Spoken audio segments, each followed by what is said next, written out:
আসসালামু আলাইকুম। নি একটা কমপ্লেক্স জয়েন্ট, এখানে 4টা লিগামেন্ট থাকে। আজ আমি ডাক্তার ইফতেখার এই লিগামেন্টের মেজর 2টা পার্ট এসিএল এবং পিসিএল নিয়ে কথা বলবো।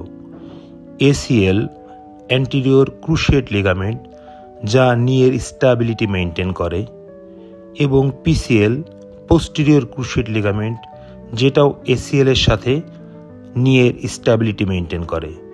ধরেন এই দুইটা একটা শক্ত দড়ির মতো, যা ফিমারকে টিবিয়ার সাথে ধরে রাখে।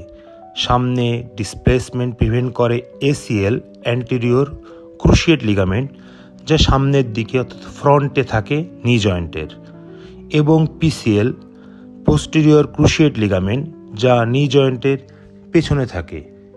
আমাদের প্রতিদিনের খেলাধুলা, কাজ কর্ম, পা পিছলে সরে যাওয়া, এগুলো প্রিভেন্ট করে। এই দুই লিগামেন্টের মধ্যে এসিএল এবং পিসিএল এর মধ্যে একটা হারমোনিয়াস কোরিলেশনের জন্য আমাদের মুভমেন্ট সহজ হয়। যদি এর কোনো একটি ইনজুরি হয়ে ছিঁড়ে যায়, নি জয়েন্ট আনস্টেবল হয়ে যায়। এই কারণে আমাদের ডেইলি লাইফ পেইনফুল হয়ে যায়, এবং এই আনস্টেবল মুভমেন্টের কারণে ফার্দার ড্যামেজ হয় নি জয়েন্টে। এর জন্য মেডিকেল ট্রিটমেন্ট, রিহ্যাবিলিটেশনের দরকার, যা জয়েন্টের প্রপার ফাংশনের জন্য খুবই গুরুত্বপূর্ণ।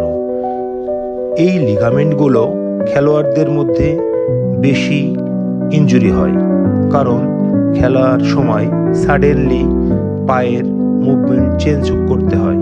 তাছাড়া কার অ্যাক্সিডেন্টের সময়ও হতে পারে। ইনজুরি হলে ব্যথা হয় এবং পা ফুলে যায়, এটা ইমিডিয়েট সমস্যা।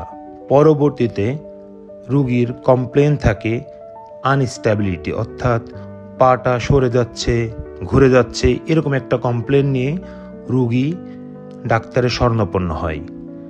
পা খুলে যাওয়া, দৌড়াতে সমস্যা হওয়া, সিঁড়ি দিয়ে উঠা নামা করতে সমস্যা হওয়া, এগুলা লিগামেন্ট ইনজুরির প্রধান লক্ষণ হিসেবে কাজ করে। রুগী ডাক্তার সাহেবের কাছে আসলে প্রথম ডাক্তার সাহেব ফিজিক্যালি অর্থাৎ হাত দিয়ে এক্সামিনেশন করে দেখেন। কিছু বেসিক এক্সামিনেশনের মাধ্যমে ডাক্তার সাহেব এটাকে লিগামেন্ট ইনজুরি হিসাবে চিহ্নিত করেন, এবং পরবর্তীতে বেসিক পরীক্ষা এবং এমআরআইয়ের সাহায্যে এই লিগামেন্ট ইনজুরিকে ডায়াগনোসিস করেন, অর্থাৎ কনফার্মেশন করেন